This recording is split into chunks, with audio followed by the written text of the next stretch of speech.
Good morning class 4 students.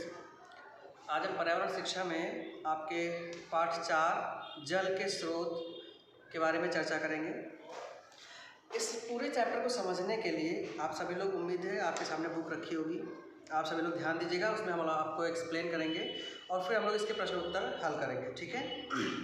इस पूरे chapter को हल करने के लिए, समझने के लिए आप 3 चीज़ों पे बहुत अच्छे से फोकस करिए। एक तो जल, फिर जल के स्रोत और जल का शुद्धतम स्रोत, ठीक है। तो सबसे पहले हम लोग जल के बारे में देखेंगे। जल क्या है? जल हमारे जीवन की एक महत्वपूर्ण भाग है ऐसा, या ज़रूरत है, इसके बिना हमारा जीवन संभव नहीं है, ठीक है। जल का हमारे दैनिक जीवन में उपयोग क्या क्या होता है? जैसे नहाने में, कपड़े धुलने में, सफाई करने में, इत्यादि चीज़ों, बहुत सारे कार्य होते हैं हमारे दैनिक जीवन में जो जल की सहायता से संपन्न होते हैं। जल जिनके लिए ज़रूरी होता है, खाना बनाना हुआ, हमें खुद पीने के लिए भी जल चाहिए होता है, ठीक है। फिर बात करते हैं जैसे शरीर में जल का क्या महत्व है। शरीर में जल जो है वो भोजन को पचाने के लिए, पचाने का मतलब है जो हम खाना खाते हैं वो छोटा छोटा और महीन होता चला जाए, या और छोटे छोटे कणों में डिवाइड होता चला जाए, तो ऐसी प्रक्रिया को पाचन कहते हैं, ठीक है। और इसके लिए जल अत्यंत आवश्यक होता है। फिर हमारे बॉडी में, हमारे शरीर में रुधिर या ब्लड की सहायता से ये पोषक तत्व जो भोजन होता है, भोजन के कण हमारे हर एक अंग में जाते हैं, और इन अंगों में ले जाने के लिए जो ब्लड होता है या रुधिर होता है, उसका सबसे ज़्यादा पार्ट जो होता है वो जल से बनता है, ठीक है। अब इसके बाद यदि हम जो खाना खाते हैं तो उसका अवशोषण हमारे शरीर में होता है। अवशोषण शरीर में होने का तात्पर्य ये हुआ कि उससे हमारे शरीर को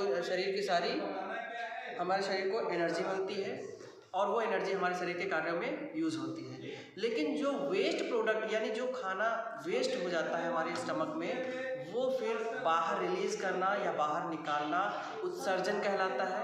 तो इसको मल त्याग भी कहते हैं, ठीक है। साथ ही साथ हमारे शरीर का तापमान नियंत्रित रहे, इसके लिए भी जल आवश्यक होता है। तो अब हम बात करते हैं जल के, ये हमारी बात जल की खत्म हो गई। जल के स्रोतों की बात करते हैं। स्रोत का मतलब होता है हमें जल कहाँ कहाँ से प्राप्त होता है। तो बेटा पहला हमारा जल का स्रोत है, पेज नंबर 22 पर देखेंगे आप। पहला हमारा जल का स्रोत है वर्षा। वर्षा, बारिश सभी लोग जानते हैं, तो वर्षा जल का सबसे महत्वपूर्ण स्रोत है।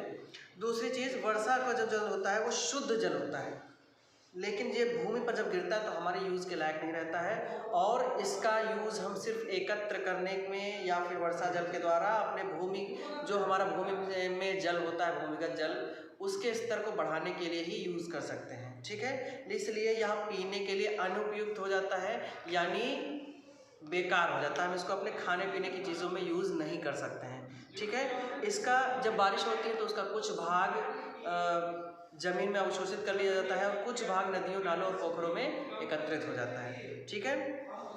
वो जल जो भूमि में अवशोषित हो जाता है उसको हम भूमिगत जल कहते हैं, ठीक। दूसरा हमारा ऑप्शन है, दूसरा हमारा स्रोत है नदियाँ तथा धाराएँ। नदियाँ ज़्यादातर पर्वतों से निकलती हैं, उद्भूत होती हैं मतलब निकलती हैं। नदियाँ जो हैं वो निरंतर बहने वाली, यानी लगातार पानी बहता है तो नदियों का रूप ले लेता है, और इनमें ज़्यादातर नदियाँ जो हैं वो वर्षा के जल से बनती हैं, ठीक है। कम मात्रा में जल वाली नदियों को धाराओं के नाम से जाना जाता है। नदी और धारा का जल पीने के लिए उपयुक्त नहीं होता है। ये अधिकांशतः इनके तटों पर अनेक मानवीय क्रियाओं जैसे स्नान, सफाई, धुलाई आदि के कारण प्रदूषित हो जाती है। यानी कि अगर नदी के तट पर ज़्यादातर इंसानों को देखते हैं, जानवर नहलाते हैं, कपड़े धोते हैं, वहाँ पे अपशिष्ट पदार्थ, कूड़ा कचरा फेंक देते हैं, तो इससे नदी का जल जो है वो प्रदूषित हो जाता है। फिर बात करते हैं तीसरा जो स्रोत है वो है झीलें तथा तालाब। झील और तालाबों में जल स्थिर रहता है, वो बहता नहीं है। वर्षा का कुछ जल झीलों और तालाबों के रूप में भूमि में एकत्र हो जाता है, एक जगह पर गड्ढे के रूप में एकत्र हो जाता है, गड्ढे में। झील या तालाब का जल पीने के लिए अच्छा नहीं होता है, क्योंकि ये जल बिना ढके रहता है और विभिन्न कारणों से प्रदूषित हो जाता है। विभिन्न कारणों जैसे कि मतलब अब डस्ट पड़ी, क्योंकि तालाब में है तो डस्ट पड़ी, उसमें जानवर नहाते हैं, उसमें अगर झील जंगल में है तो जंगली जानवर भी उसी में आ सकते हैं। तो इस प्रकार से जो झीलें होती हैं वो हमारे लिए पीने के लिए अनुपयुक्त होती हैं। बाकी इनसे अदर हम कार्य ले सकते हैं, इनका जल हम अदर कार्यों में यूज़ कर सकते हैं, जैसे कि सिंचाई वगैरह के कार्यों में यूज़ कर सकते हैं। फिर हमारा जो फोर्थ ऑप्शन है, फोर्थ हमारा स्रोत है, चौथा समुद्र और महासागर। एक्चुअल में ये समुद्र और महासागर हमारी पृथ्वी पर जल के सबसे बड़े स्रोत हैं। ठीक है, जब कई नदियां एक साथ एक जगह पर मिल जाती हैं तो समुद्र का निर्माण करती हैं, और कई समुद्र एक साथ मिल जाते हैं तो महासागर का निर्माण होता है।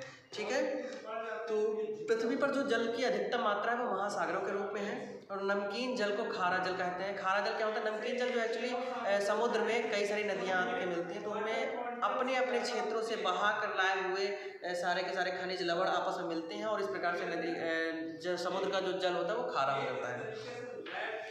समुद्र तथा महासागर का जल पीने के लिए उपयुक्त नहीं होता क्योंकि वो खारा होता है, मैंने बताया आपको। ऐसा इसलिए होता है क्योंकि इसमें नमक की मात्रा ज़्यादा हो जाती है। नमक कहाँ से आता है? इस नमक को हम लोग खनिज, नमक को लवण कहते हैं, और ये लवण कहाँ से उत्पन्न होते हैं? जो विभिन्न प्रकार के खनिज अलग अलग नदियों द्वारा बहा कर लाए जाते हैं, उन्हीं के मिलने से लवण बनते हैं। हमारा पांचवा ऑप्शन है जलप्रपात। जलप्रपात जिसको हम लोग झरना भी कहते हैं। जब वर्षा का जल पहाड़ों के शिखरों से बहुत ही ऊंचाई से नीचे गिरता है तो शिखरों पर पहले तो एकत्रित हो जाता है, और फिर कभी कभी बहुत तेज़ी से, जब ज़्यादा एकत्रित हो जाता है तो कभी कभी बहुत तेज़ी से वो नीचे की तरफ गिरने लगता है। जब नीचे गिरता है तो उसको हम लोग झरना या जलप्रपात कहते हैं। इसके बाद भूमिगत जल। देखिए ये सारी जो जल थे, ये तो जल हमको जल के स्रोत हैं जहाँ से हमको जल ऊपर ही ज़मीन के मिल सकता है। भूमिगत जल के स्रोत क्या है? यानी वे कौन से स्रोत हैं, वे कौन से सोर्सेज हैं जहाँ से हम ज़मीन के अंदर का जो जल होता है वो बाहर ला सकते हैं। तो पहला है कुआँ।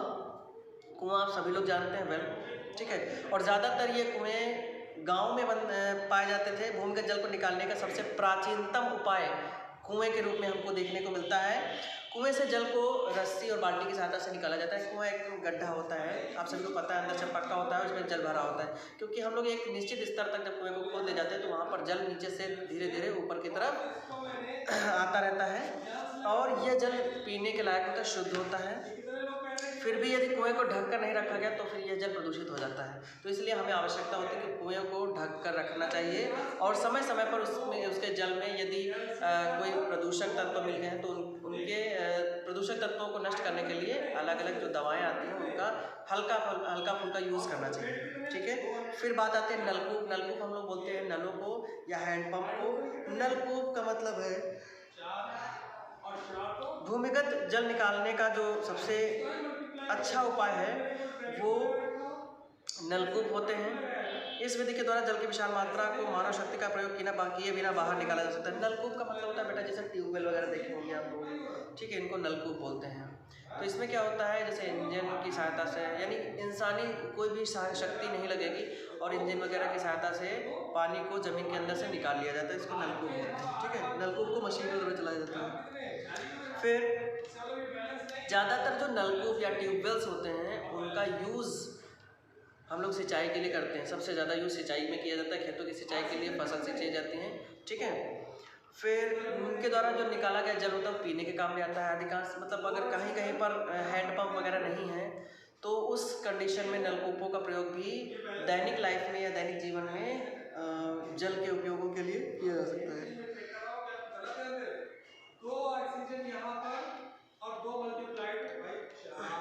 फिर आता है हमारा अगला ऑप्शन या अगला हमारा स्रोत हैंडपम्प। हैंडपम्प आप सभी लोग जानते हैं, आप सभी लोग बहुत ही अच्छे से जानते हैं हैंडपम्प क्या होते हैं। नल जो हमारे आसपास गांव में भी देखने को मिलते हैं और लगभग हमारे शहरों में भी देखने को मिलते हैं। इनमें क्या होता है, भूमिगत जल को निकालने के लिए इनका एक पूरा का पूरा सेटअप होता है जिससे कि ज़मीन के अंदर से जल को खींचा जा सकता है, और इसके लिए हमें ज़्यादातर मानवीय शक्ति का उपयोग करना पड़ता है। तो कुछ हैंडपम्प होते हैं जिनमें मानवीय शक्ति का उपयोग करना पड़ता है, कुछ में हम लोग मोटर या मशीन की सहायता से भी निकाल सकते हैं। तो हैंड का जो है, हैंडपम्प्स का जो सबसे ज़्यादा उपयोग होता है वह गाँव में होता है। ठीक है, अब बात आती है हमारे, देखिए ये सारे स्रोत हो गए हमारे, कौन से? जल के स्रोत हो गए, ये हो गया, जल हो गया। अब बचता है हमारा जल का सबसे शुद्धतम स्रोत। हम सभी अपने घरों में नलों के द्वारा जल प्राप्त करते हैं, ये जल सबसे शुद्धतम होता है। जल के अन्य सभी स्रोत अशुद्ध होते हैं। नलों द्वारा आपूर्ति से पूर्व जल शुद्ध व संरक्षित किया जाता है। यानी नलों से जब हम लोग जल मंगाते हैं तो सबसे पहले नल से जितना भी जल आता है तो हम लोग अपने घर में भर के स्टोर कर लेते हैं, ताकि हमें अलग अलग कार्यों के लिए यूज़ करने में कोई प्रॉब्लम ना हो या कमी ना हो। नलों में जल नगर जल संयंत्र से जुड़े हुए विभिन्न पाइपों के द्वारा आता है। यानी आपने देखा होगा कि जो जल निगम होता है वहाँ से काफ़ी ज़्यादा पाइपलाइंस आती हैं, हर एक शहर में हर एक घर तक पहुँचाई जाती है और वहाँ से घरों में पानी आता है। ठीक है, तो ये कार्य, ये दायित्व किसका है? हमारे जल निगम का। नल जल का सुरक्षित और सबसे शुद्धतम स्रोत है। तो जो जल हमारा विभिन्न पाइपलाइनों में आता है उस जल को नगर जल संयंत्र में परिष्कृत किया जाता है। परिष्कृत करना का मतलब होता है कि जल निगम में जल को शुद्ध किया गया, केवल तभी विभिन्न पाइपों द्वारा हम सबको इसकी आपूर्ति की जाती है। इस प्रकार हम नलों से संरक्षित और शुद्ध जल प्राप्त करते हैं। हमें केवल साफ सुथरे स्थान पर लगे नल से ही जल को पीना चाहिए। महामारी के समय हमें नलों द्वारा प्राप्त जल को पीने से पहले उबाल लेना चाहिए, क्योंकि इस जल में काफ़ी ज़्यादा दूषित संक्रामक तत्व हो सकते हैं। इस प्रकार हमने इस अध्याय में जल के सभी स्रोतों का अध्ययन कर लिया है। अब हम इस पूरे के पूरे चैप्टर में देखिए हमने क्या क्या चीज़ें पढ़ी। जल क्या है, जल का हमारे लिए यूज़ क्या है, जल हमको कहाँ कहाँ से मिल सकता है। तो दो प्रकार से हमने देखा कि जल पृथ्वी के ऊपर हमको कहाँ से मिल सकता है, कहाँ से हम जल को पृथ्वी के अंदर से निकाल सकते हैं। तो अंदर जो जमीन के अंदर से जो जल निकाला जाता है उसको भूमिगत जल कहते हैं। उसको कैसे निकालने के स्रोत क्या हैं। फिर हमारी दैनिक लाइफ में या दैनिक जीवन में सबसे ज़्यादा शुद्धतम स्रोत है हैंडपम्प। ठीक है, तो इसका हमारे जो डेली लाइफ में काफ़ी ज़्यादा यूज़ होता है। अब हम लोग इस यहाँ से हमारा चैप्टर ये समाप्त होता है। तो इसमें हम लोग पेज नंबर 25 पर आते हैं। अभी ये 24 पर ख़त्म हो गया है, 25 पर आते हैं। इसमें हम लोग प्रश्न उत्तर दिए हुए हैं, रिक्त स्थान दिए हुए हैं और मिलान करने दिए हुए हैं। तो अभी आप लोग इस चैप्टर को पढ़िए। अगर कहीं पर कोई कन्फ्यूजन है तो आप मैसेज कीजिए, तो आपको उसका आंसर दिया जाएगा। और नेक्स्ट वीडियो में हम लोग इस चैप्टर के एक्सरसाइज और प्रश्न उत्तर एक साथ करेंगे। तब तक के लिए आप लोग घर पर रहें और सुरक्षित रहें।